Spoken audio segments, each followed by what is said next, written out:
Olá pessoal, seja muito bem-vindo a mais um episódio do nosso podcast. A gente convidou o Charles para falar sobre economia e no primeiro episódio a gente falou sobre o comportamento das finanças e nesse a gente vai falar sobre investimentos, um tema que é muito polêmico, não é mesmo? Exatamente, o que eu quero saber, você pretende ou já investiu, agora em 2020, você pretende investir? Deixa aqui nos comentários pra gente. Então se você gosta desse tipo de conteúdo, já se inscreve nesse canal que a gente vai estar lançando cada vez mais. Isso mesmo, e Charles, bem-vindo aqui ao nosso segundo vídeo e hoje a gente vai ser um pouquinho mais específico, né? Investimentos.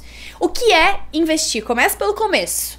Bom, primeiro eu espero que quem assistiu o primeiro vídeo, entre esse intervalinho aí, já tenha aberto uma conta, já tenha pensado mais ou menos em como investir, lembrando daquele aplicativo que a gente falou. Perfeito. Baixe um aplicativo, pode ser o que a gente colocou no link, ou outro aplicativo, para que você se organize. E aí sim, né? A pessoa pensa em investir, né? E o que vai ser esse investimento? É um dinheiro que ela vai poupar ali todo mês, a gente como brasileiro está muito acostumado com poupar, poupança, tudo, que ela vai poupar para que ele se multiplique e aí você tenha, quem sabe, uma velhice mais tranquila, tal. A gente tem essa questão da previdência que mudou, então não adianta esperar que você chegue aos 60, 70, 80 anos, dependendo do governo. Então todos nós que somos muito novinhos temos de pensar no futuro, né? E qualquer pessoa pode investir? Qualquer pessoa. A gente chegou a comentar no primeiro episódio, se você não viu, vale a pena voltar lá, né? Que com 50 reais mais ou menos, você já consegue abrir uma conta numa corretora. Tem várias no Brasil. Muitos bancos, inclusive, têm a sua própria corretora, né? Ou indicam alguma corretora. Você consegue abrir, inclusive, as corretoras, a grande maioria das mais famosinhas aí, são grátis para corretagem. Então o sujeito consegue investir com 50 reais, 100 reais, sem pagar corretagem. Lembrando que essas corretoras de valores são todas online e pode ser feito o cadastramento em todo o Brasil. Então deixa o desafio aqui, abra sua conta em uma corretora e invista pelo menos 100 reais em alguma ação da Bolsa de Valores. A gente estava conversando e o Charles deu essa dica pra gente, porque dessa forma, investindo pelo menos pouco, você vai se comprometer a entender um pouco daquele mercado para cuidar do seu dinheiro que está lá investido. Então não tire esse mito de esperar guardar 1.000, 5.000 reais para começar a investir. Investindo pouco, você já vai começar a ter o comprometimento de entender esse mercado. Existem várias maneiras de investir, né? Quais são elas, Charles? Olha, aqui no Brasil, a gente foi criada a cultura da poupança, né? Mas tem muito a ver com o que a gente falou antes do juro ser muito alto. Então o sujeito investiu o dinheiro, ia para a praia, estava tudo bem. Então a gente tem a cultura da poupança. Mas existem diversas formas de investir. Você pode investir na Bolsa de Valores, e aí dentro da Bolsa de Valores você pode investir em fundos de investimentos, em ações, em fundos de multimercado, fundos imobiliários, ETFs. Exatamente, é uma gama de produtos que deixa até a gente meio confuso. Só que, normalmente as corretoras, os bancos têm alguém para te indicar. Eu nunca faço recomendação de compra ou de venda, nenhum de nós aqui pode. Para você fazer recomendação de compra ou de venda de alguma ação específica, você tem que ter um título, né, um certificado. Mas aí também, se você tiver esse certificado, você não pode falar abertamente do quanto e como você está investindo seu dinheiro. Então, no meu caso, por exemplo, eu optei por não tirar essa certificação e poder falar abertamente aonde eu estou investindo o meu dinheiro. Exatamente isso. Mas você tem essas formas, todas essas formas, o que não torna confuso, né? O que não torna confuso, porque hoje, com a quantidade de informações que a gente tem, canais do YouTube, podcasts, informações, sites, você consegue sim investir de forma fácil. E tudo esse movimento depende da taxa de juros. Então todas essas opções de investimentos, é bom ter essas opções para definir as suas estratégias, né? Porque tem um investidor mais arrojado, tem o mais moderado, né? Conservador. Uhum. Então assim, só para a gente entender, ano passado, quando eu comecei a despertar esse desejo para conhecer um pouco desse mercado, a Selic estava em 12%, se eu não me engano. Então eu peguei o meu dinheiro e investi lá em um CBD, né, e deixei o meu dinheiro paradinho. Hoje em dia... CDB é um certificado de depósito bancário, é um título muito simples que você pode investir em qualquer banco ou corretora que paga mais ou menos ali a Selic, que é a taxa básica de juros que vocês tinham me perguntado. Hoje é muito pouco. Porque antigamente era maior essa taxa. Então. Era maior, mas são títulos, não existe nada sem risco, tá? Não existe nada sem risco. mas esses títulos, esses CDBs dos bancos, são garantidos até um determinado valor pelo Fundo Garantidor de Crédito. Então muita gente gosta de investir nesse tipo de produto porque quer segurança. Só que antes a gente tinha um pouco de segurança e uma boa rentabilidade. Perfeito. Agora a gente tem um pouco de segurança e quase nada de rentabilidade, o que faz com que as pessoas busquem um risco um pouquinho maior. Não estou recomendando, estou dizendo o que vem acontecendo. Um risco um pouquinho maior para ganhar alguma coisa. A exemplo dos fundos imobiliários, que eu falo muito no meu canal. Há poucos meses, ou 1 ou 2 anos, eram 100 mil investidores no Brasil de fundos imobiliários. Pouca gente, né?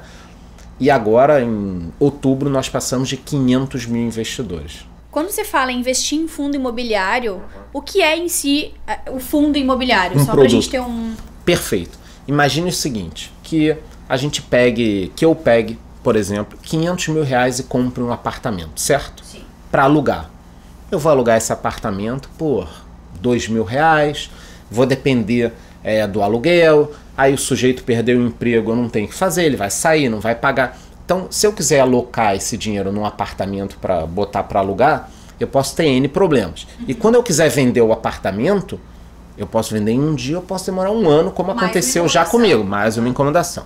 Então, os fundos imobiliários são uma modalidade de investimentos, tem risco como outras modalidades, onde você consegue comprar cotas de um fundo imobiliário. Então, um fundo, ele monta uma carteira que pode ser de shopping center, que pode ser de salas comerciais, podem ser galpões logísticos. Então, esse fundo compra lá 10 shoppings, por exemplo, tá? E você pode adquirir cotas desse fundo, tá? A partir de R$100, R$50. E aí, o dinheiro que o fundo arrecada com o aluguel das lojas, ele paga para os cotistas. Ai, que legal isso! Então você consegue, com R$50, R$100, ser sócio de um fundo que é dono de shoppings, de um fundo que é dono de galpões logísticos, de um fundo que é dono de salas comerciais. É dessa forma que funciona. Por que vale a pena para essas pessoas, por exemplo, eu vou investir R$50? O que muda para eles, sendo que é tão pouco dinheiro que eu estou investindo? No fundo imobiliário, porque na realidade esse fundo imobiliário captou 500 milhões, captou 1 bilhão para poder comprar esses shoppings. Entendi. E aí ele distribui 95% do lucro, no mínimo, né? Aí tem as taxas de administração, tem tudo, mas é um produto muito interessante, porque ele tem uma volatilidade, ele oscila um pouco menos que ações, se for um bom fundo imobiliário, mas te dá uma rentabilidade interessante. A minha carteira de fundos imobiliários, que eu falo bastante esse ano, foi assim excepcional, alguns performando com 30%, 40%. E tu investe mais em fundos imobiliários do que em outras modalidades? Eu invisto bastante em ações, fundos imobiliários e um pouco em fundos multimercado. Os fundos multimercado são como se fossem fundos que investem em vários produtos. Algumas pessoas não gostam porque eles cobram uma taxa de administração. Eu acho interessante e comecei o meu movimento mais moderno de investimento nesses fundos, porque é uma forma de você investir onde tem um gestor cuidando para você, né? Às vezes são investimentos mais complexos, com R$1.000, R$5.000, 10 mil de investimento mínimo naquele fundo, mas é interessante que a pessoa saiba que existe o produto. Agora, fundos imobiliários é bacana. Fundos imobiliários, tem fundo imobiliário, você pode investir com R$5. Tem cotas. Não tem desculpa, entendeu? Não tem nenhuma desculpa. Você não precisa nem deixar de tomar o cafezinho. Exatamente. E isso vai movimentando a economia, né? Então, assim, se a quantidade de investidores nesses fundos aumentou, mais prédios vão sair, mais construções vão acontecer. A gente vê realmente acontecendo ao nosso redor, né? Na realidade, tá tudo sendo puxado ao mesmo tempo, porque, conforme eu já disse, a taxa no Brasil durante algum tempo chegou a ser a maior taxa do mundo, né? Então a gente podia deixar o dinheiro parado no banco e para a praia estava tudo bem. Com essa queda que a gente comentou, o dinheiro está começando a ir para a economia real, né? Para a economia real. Então os bilionários, os milionários têm que tirar o dinheiro dos locais seguros e botar na economia real, em construções, investimentos em indústria. Por isso que mexe tudo. Por isso que mexe tudo. Então, por exemplo, imaginem que nós fôssemos donos de uma indústria. A gente está pensando em investir. Era muito caro financiar uma máquina. Agora, com um juro mais barato, pode ser. Quantas pessoas estavam pensando em comprar um imóvel? Aí você olhava lá o juro do imóvel 15% ao ano. Quando você ia financiar em 30 anos, pagava 5 imóveis. Agora o juro já está 4 e pouco, 5 e pouco, entendeu? Então isso movimenta toda a economia, puxa o setor da construção civil. Quando a gente fala em construção, não é só o sujeito na obra. Construção vai puxar tubos e conexões, material elétrico. Aí, depois de pronto, tem móveis planejados, decoração, a parte de cozinha. Cara, construção civil, ela puxa tudo. Arquitetos, estilo de vida. Puxa, faz toda a economia girar de uma forma muito, muito forte, né? Eu tenho questionamento para fazer, me corrijam se eu estiver perguntando da forma errada. Mas na minha cabeça existem 2 tipos de investimento. Tem aquela pessoa que faz através de uma empresa e tem a pessoa que faz na louca por ela mesma. Até a gente comentou no primeiro vídeo lá daquela coisa lobo de Wall Street e tudo mais. Qual que é a diferença, não sei se 2 modalidades ou se o cara que investe sozinho e o cara que investe por meio de algo? Tem diferença nisso? Existe mesmo? Como é que é? Quando você diz por meio de algo, seria uma corretora, seria um assessor, seria uma corretora. Eu acho que mais é o assessor que tu tá querendo dizer, de tipo, contratar alguém que cuide do teu dinheiro e tu não se incomoda. Não chega a ser uma corretora, é isso? Chega a ser. Normalmente o que você vai fazer é o seguinte, você pode nesses aplicativos abrir conta, né? E algumas corretoras, caso você tenha um determinado valor, aí te disponibilizam alguém para falar com você. Mas se você tem conta em qualquer banco, se você for lá no banco conversar com o gerente, o mínimo de informação ele tem para te dar. E hoje, com a democratização da informação na internet, cara, só não sabe de investimento, fundo imobiliação, quem não quer. Quem tá fugindo sabe, não vou assistir porque é confuso, né? Aí vai lá ver a série da Netflix e tal, que é mais fácil. E aí tá perdendo a oportunidade, porque 1 ano perdido lá na frente vai fazer toda a diferença. Eu vi um texto, eu li um texto esses dias que dizia que se você investir durante 2 anos com 20, você vai ter mais dinheiro do que se você investir bastante dinheiro ao final da vida, assim, entre aspas, né? Lá, com 60 anos, assim. Sim, porque acumula todo o período, né? A pessoa com 22 anos até os 30, se ela ficar depois mais 40 anos investidos, aqueles 40 anos de juros vai ser sobre todo o dinheiro. É um negócio assim, os juros compostos são algo maravilhoso pro bem e para o mal. Resumindo, também. Quanto antes começar... Agora não há... Não pausa o vídeo não. Acaba o vídeo e vai investir. Não pausa o vídeo, acaba o vídeo e vai lá correndo investir, né? Junto também na parte dos investimentos, tem aquela correria toda que a gente vê nos filmes, que vê, enfim, caiu, levantou, não sei o que, todo mundo ligando, e aí a gente entra num assunto de que existe uma diferença muito grande dessa situação para os investimentos que as pessoas fazem normalmente, assim, né? Funciona igual no filme mesmo, ou isso não tem mais? Olha, não existe mais aquele pregão que existia, vende tanto, cobra tanto. Não existe mais isso, não funciona, é tudo eletrônico hoje. Mas eu acho que existe uma correria online. Tem dias em que você vê todo mundo comprando, louco, grupos de WhatsApp, grupos de Telegram, as pessoas mandando mensagem, todo mundo desesperado, e tem dia que tá todo mundo feliz demais. A grande questão se você tiver um equilíbrio emocional, isso vai te ajudar tanto quanto se você conseguir poupar antes. A gente sempre volta pro autoconhecimento, né? Eita, nós! Exatamente. No meu caso, como eu atuo, eu tenho vídeos explicando isso. 90% do meu capital eu aloco em ativos de baixo risco, imóveis, fundos imobiliários, ações de boas empresas, e 10% eu utilizo para aquilo que eu acho que tem um pouco mais de risco, que é um perfil mais arrojado. E aí eu tô sempre confortável, porque eu posso ganhar muito com esses 10%, mas caso dê algum problema muito grande no mercado, esses meus 90% estão bem assim confortáveis. O grande erro das pessoas é assim, eu não vou investir nada, aí de repente eu vou investir tudo. Porra, aí você acaba ficando bipolar, uma hora uma coisa, outra hora é nada, outra hora tudo. Então, às vezes a pessoa demora um tempinho até ela calibrar e entender o seguinte, faça aquilo que te deixa confortável. Eu não fico confortável de investir R$1.000 em ações. Não invista. Pronto. Se isso vai te deixar desconfortável, não invista. Agora, busque informação, entenda o porquê que isso está acontecendo, entendeu? As limitações que isso vai te dar ao longo da vida, porque na minha cabeça não faz sentido o sujeito ficar 12 horas trabalhando numa empresa, se a gente botar o tempo de ir, voltar, ensina, não sei o que, volta, almoço, 12 horas trabalhando, e não pode perder 10 minutos na semana para se inteirar de como multiplicar aquilo que ele ganhou em 12 horas de trabalho. Por que não, né? Por que não? Entendeu? Então esse é o centro do estalo que a pessoa tem que dar na vida dela, do seguinte: porra, cara, eu tô aqui, mas eu quero estar em outro lugar daqui a 10 anos. É assim que tem que pensar. Daqui a 10 anos, não, eu tô aqui e ano que vem eu quero estar totalmente diferente. 10 anos, vai, gente, entendeu? 10 anos. E explica pra gente um pouquinho, pro pessoal de casa também, como que funciona a movimentação dos valores da bolsa que a gente conversou, assim, né?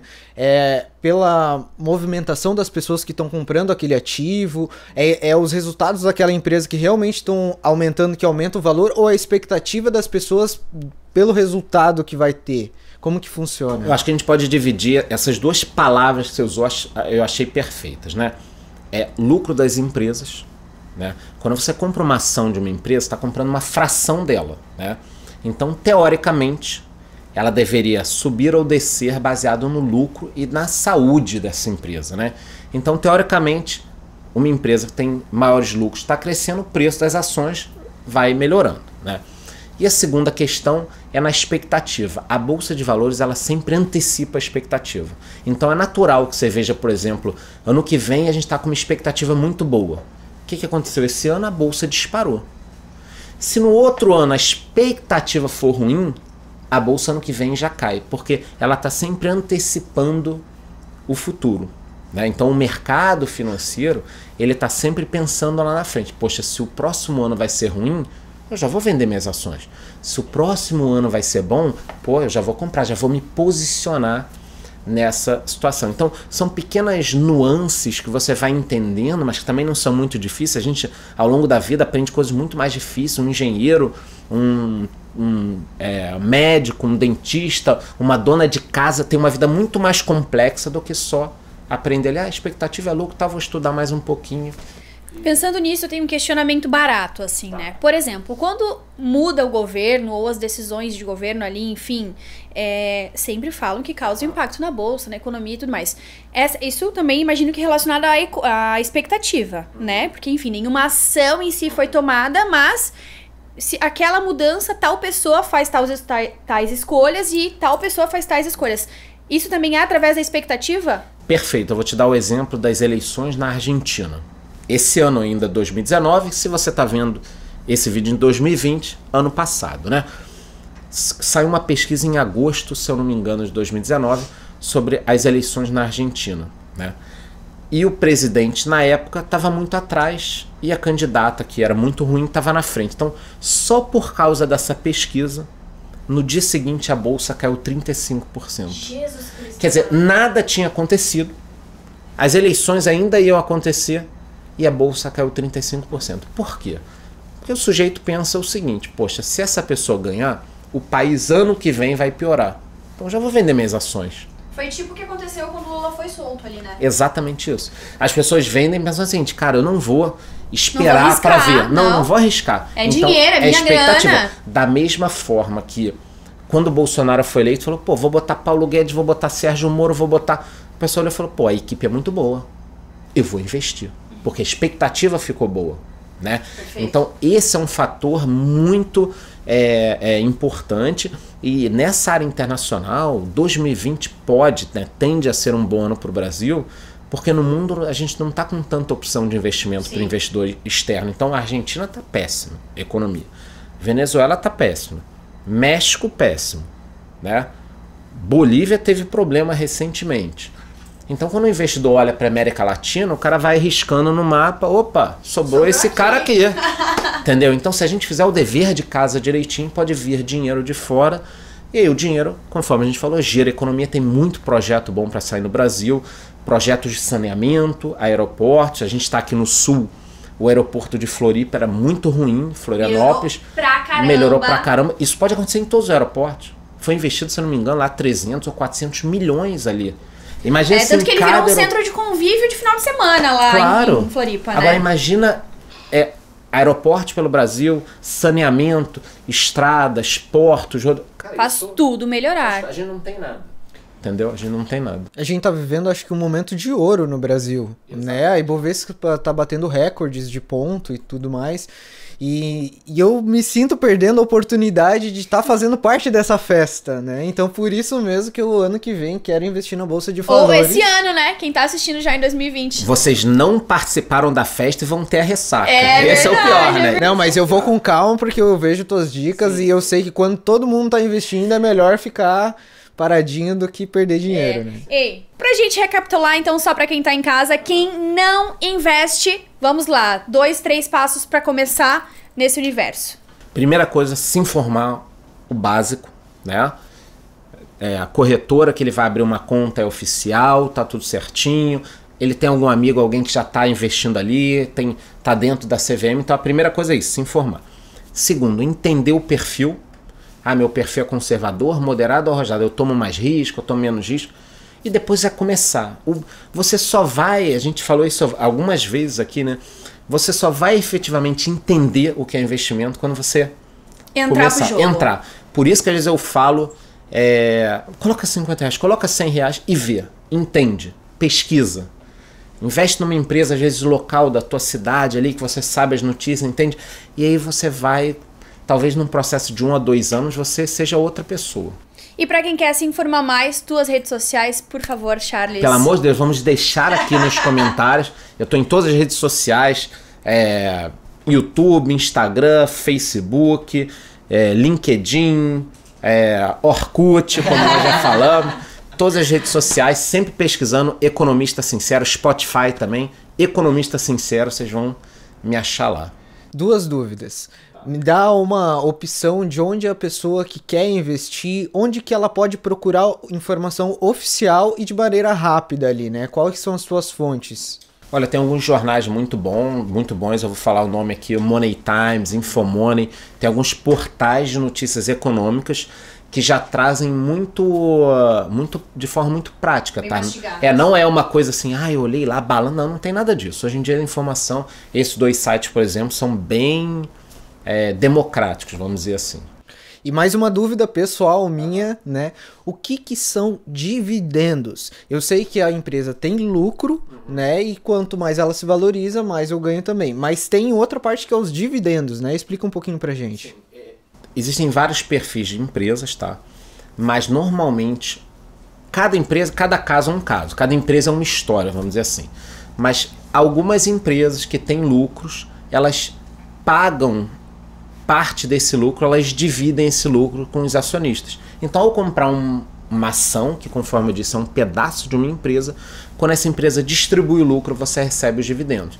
Então, esse ano, por exemplo, eu tenho investimentos em empresas que me deram 7% de dividendo, 9% de dividendo.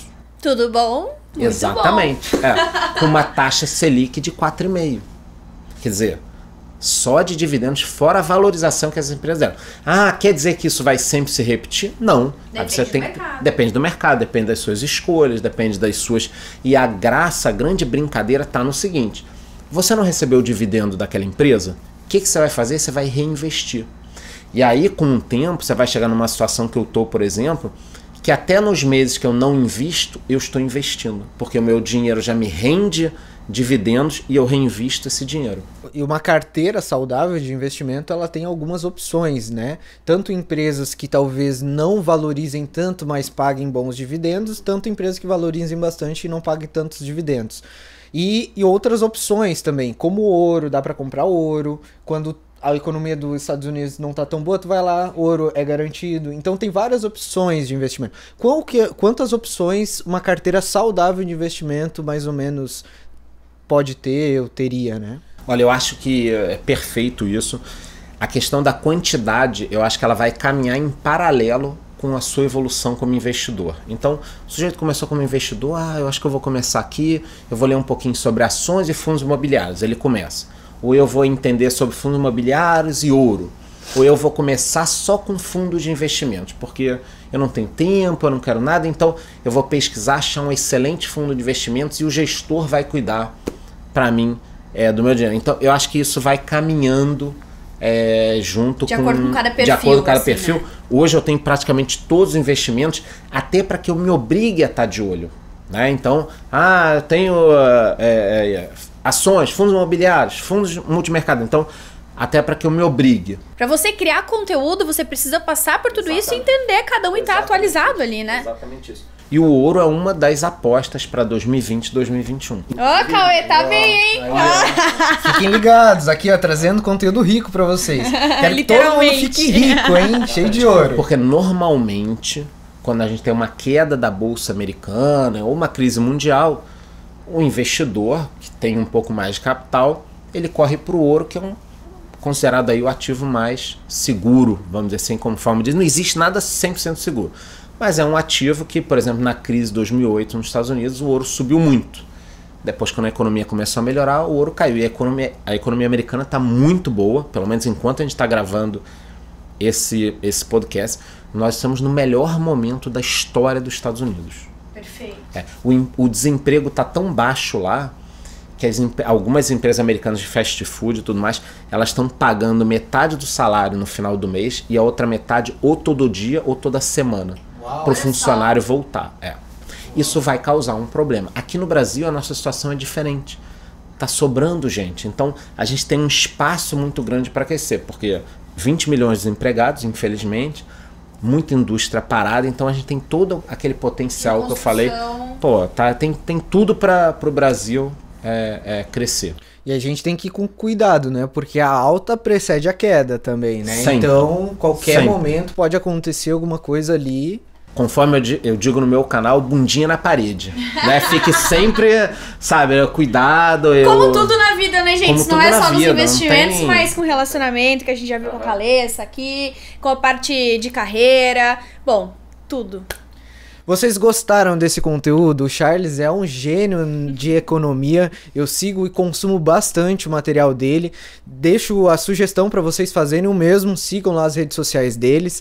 E deixem um comentário aqui se vocês gostaram desse conteúdo e querem que eu traga mais, né? Que a gente traga mais esse tipo de conteúdo para vocês. Espero que de alguma forma tenha ajudado. E agradeço imensamente a tua presença aqui, Charles.